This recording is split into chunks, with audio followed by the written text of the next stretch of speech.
Tower bridge എത്തുന്നതിന് മുമ്പുള്ള bus സ്റ്റോപ്പിൽ നമ്മൾ ഇറക്കിയത് ബസ് അങ്ങോട്ട് പോകും. ടവർ ബ്രിഡ്ജിന്റെ ഏറ്റവും വലിയ പ്രത്യേകത എന്ന് പറഞ്ഞിട്ടുണ്ടെങ്കിൽ ഷിപ്പൊക്കെ പോകാൻ നേരത്തെ അത് 2 ഇങ്ങനെ മാറിയിട്ട് ഷിപ്പൊക്കെ അങ്ങനെ പോകും. 1894 വെയിൽസ് രാജകുമാരനും രാജകുമാരിയും വലിയ ആഘോഷങ്ങളോടെ ഉണ്ടോ ടവർ ബ്രിഡ്ജ് തുറന്നത്.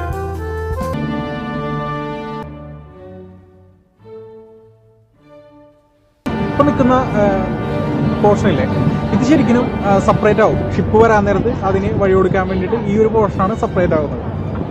ഇവിടുത്തെ 1950-കളിൽ തന്നെ ഈ ടവർ ബ്രിഡ്ജ് ഉയരുന്നതിന് മുമ്പ് കാവൽക്കാരെ നിർത്തിയിരുന്നു. സംഭവം പറഞ്ഞെങ്കിൽ ഒരു മുന്നറിയിപ്പ് നൽകി മണികൾ ഇങ്ങനെ മുഴക്കി ഗേറ്റ് അടക്കുന്നതും തുറക്കുന്നതും ഒക്കെ അറിയിക്കാനായിട്ട്.